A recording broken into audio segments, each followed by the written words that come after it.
Bien, señores, la Superintendencia de Bancos inicia la licitación de los activos y los pasivos de Banca América. Eso es friendo y comiendo. Cuando la gente sabe lo que tiene entre manos, como yo lo he dicho, Alejandro sabe lo que tiene entre manos. Se informó que a los bancos, son las instituciones, son bancos los que habrán de licitar por los activos y los pasivos para asumirlos y resolver y pagarle a los que falten de los usuarios. Dice, los interesados deberán presentar sus propuestas para la adquisición de activos y traspaso de pasivo ascendente a 2.403 millones de activos y 2.958 millones de pasivos. Entonces, la manera de hacer la licitación es el fondo de contingencia para la absorción. El banco que diga el menor fondo de contingencia, por ejemplo, yo necesito un fondo de contingencia, vamos a suponer, de 1.000 millones. Y yo cojo eso, así como está, tantos pasivos, tantos activos. Los pasivos son las deudas, los que tienen colocado, las cuentas, y con 1.000 millones. Otro banco dice, bueno, primero se precalifican, como se supone que todos son bancos múltiples del sistema, todos clasificarían, presumo yo. Entonces otro dice, no, yo lo cojo, yo necesito de fondo de contingencia solo 500 millones. Ah, bueno, entonces al que diga que necesita 500, a ese se le va a adjudicar la cartera completa. El menor aporte de contrapartida del fondo de contingencia resultará el ganador. Eso está muy bien. Eso se está haciendo bajo la ley monetaria y financiera. Esos procedimientos están preestablecidos, ahí no hay invento. Ahí no hay invento. En buenas manos está el pandero. En 30 días van a haber concluido eso y ese suceso como debe ser. Usted está cancaneando, usted se le pidió que traiga el dinero, que traiga de fuera la plata, no la trajo, lo intervenimos. Tiene tanto, no lo trae, cerrado, liquidado, listo, vamos, se acabó.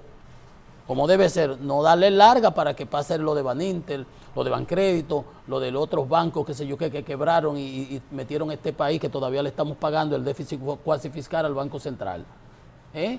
Miles de millones de pesos ahí, el Banco Central teniendo que emitir certificado para recoger ese dinero. Bueno, pero miren ustedes qué bueno es tener en las instituciones personas con calidad y capacidad. En las instituciones regulatorias fundamentalmente, que son las que velan porque los bancos operen como Dios manda y en función de la ley. Miren, señores, ayer el petróleo llegó hasta $96 en el petróleo Brent de Texas, el del Mar del Norte, en 96.48, y el West Texas Intermediate, que es el que usamos nosotros de referencia, subió 2.54 en la Bolsa Mercantil de Nueva York hasta 95.46, porque los Estados Unidos decidieron retirar su personal y cerrar la embajada en Kiev. Ante la inminencia, dicen que posiblemente mañana miércoles o cualquier día de estos, de que las tropas rusas entren en Kiev, y eso va a armar un desbarajuste enormísimo, aunque algunas tropas empezaron a retirarse hacia otros campamentos ya establecidas y bases en la frontera de Bielorrusia y Ucrania, y eso quizás da un poco de distensión. Pero por otro, y unas declaraciones que daba Sergei Lavrov, el ministro de Relaciones Exteriores ruso, que decía que estaban dispuestos al diálogo. Pero el mercado está muy tenso, la demanda y la oferta están muy acercadas, muy cercanas. La OPEP no ha podido dar respuesta adecuada a la demanda creciente que se ha originado después de la pandemia, después del año cerrado que tuvimos en el 20, esa demanda de este año 21, ese rebote, no ha sido satisfecho con mayor oferta, y cuando la oferta y la demanda están en esa interrelación por debajo, los precios suben. Entonces, a futuro, los contratos del NYMEX, de la Bolsa Mercantil de Nueva York, subieron $2.36. Ahora mismo, a tiempo real, en la Bolsa Mercantil bajaron 2.17% y está en 92.77 el West Texas Intermediate, 92.77. Hoy es martes, ayer cerró en 95, ¿no? El viernes el gobierno ya tiene que hacer el corte mañana con esos 5 valores de jueves, viernes, hoy lunes, martes y miércoles.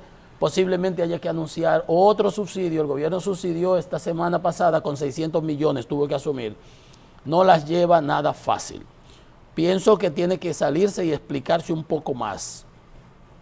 Porque si se tira un solo tiro ahí en Ucrania, el petróleo se va a meter en 120 como si nada.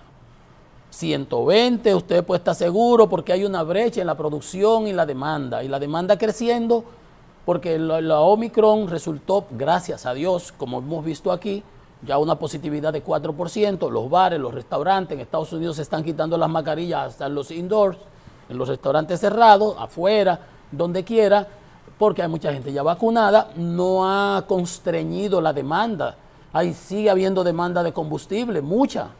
Las plantas operando, los problemas que ha habido de la supply chain, de la cadena de suministro, se han ido resolviendo poco a poco. Entonces, la OPEP no ha podido dar respuesta. Dice que el índice Bloomberg de commodities, de combustibles y de materias primas, que tiene 23 productos, dice ha alcanzado récord este año. Todo ha subido y eso impacta en la inflación de Estados Unidos, que cerró en 7.5%, y la inflación de la República Dominicana, que cerramos en 8.5%. La noticia buena es que el intercambio comercial con los Estados Unidos este año fue de 16.791 millones. Todos los renglones aumentamos, zonas francas, remesas, turismo, tabacos, orfebrería, equipos médicos. Eso es bueno porque eso es empleo para los jóvenes dominicanos que salen de las universidades, que salen de los politécnicos. Ahora que se anuncia que se van a convertir 70 y tantos liceos en politécnicos, eso es interesantísimo.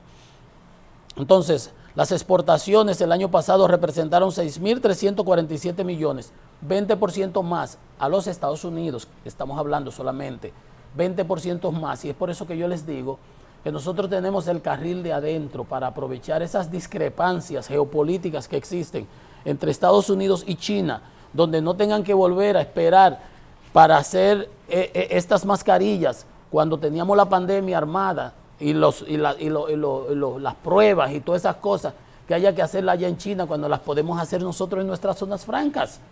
Facilísimo, ahí al lado, a cuarta, como dicen, ahí en la frontera de Estados Unidos, a 2 pasos, con tremendos sistemas de transporte que tenemos en la República Dominicana, puertos, aeropuertos, cerquititas.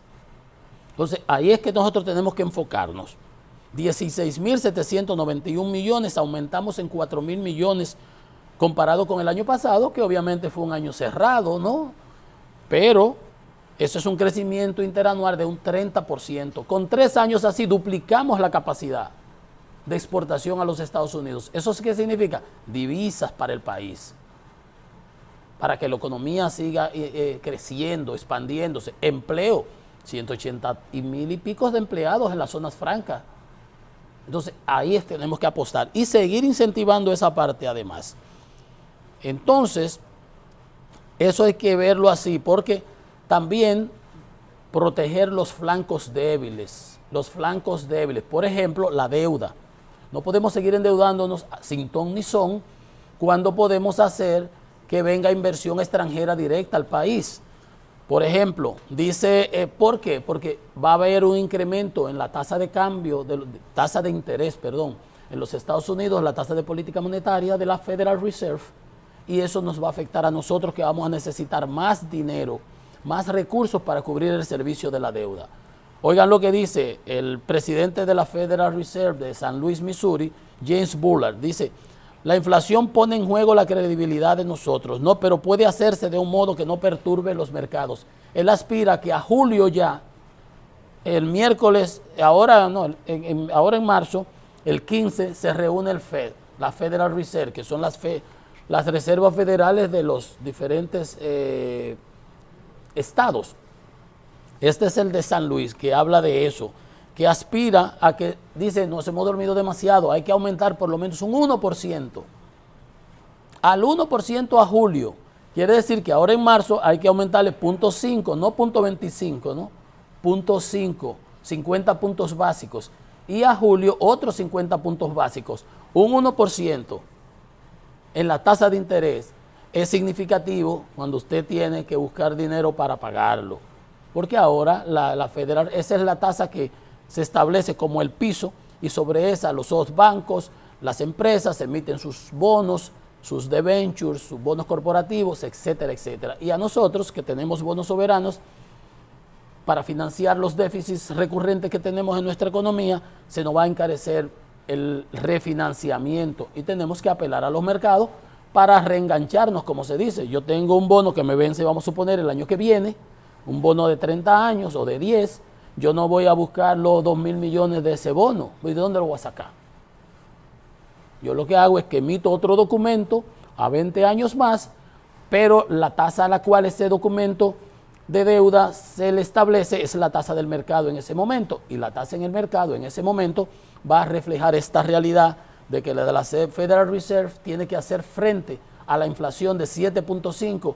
Hace 40 años que no se veía una inflación de ese nivel en los Estados Unidos, y evidentemente los americanos están con el grito al cielo.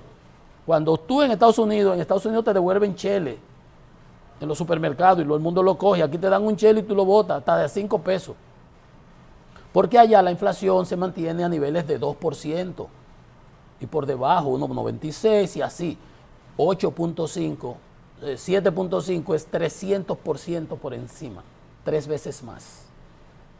Y obviamente pagando combustible, un país que no está acostumbrado, donde se mueve, donde hay que desplazarse, donde la gente sale mucho en vehículos, se le va el bolsillo.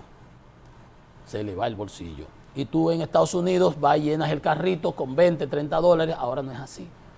Y la pandemia ha generado todo este tipo de situación. ¿Y qué viene? Viene incremento de tasa de interés y a nosotros nos va a afectar porque vamos a necesitar más dinero para enfrentar el servicio de la deuda, o sea, para el pago de los intereses y de los capitales que tenemos que amortizar semestralmente.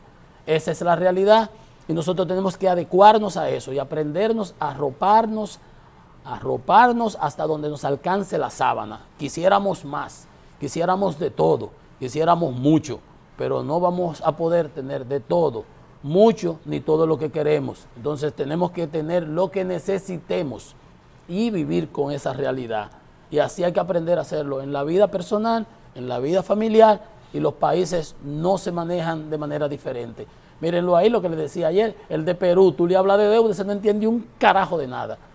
Pero no es lo que pasa aquí. Pero muchos de nuestros legisladores, con esa alegría y sometiendo préstamos, y mientras nos prestan, cogemos, al final después, ¿quién lo paga? La generación que viene. Es una irresponsabilidad. Y si no explota la granada ahora nosotros, todo se paga en la tierra. Señores, muchísimas gracias por su amable atención. Francisco Antonio Méndez y el programa Economía y Mercado les invitan a que nos veamos mañana por acá, por Cinevisión, Canal 19, nuestro nuevo hogar, a partir de las 9 de la mañana. Pasen muy buenos días.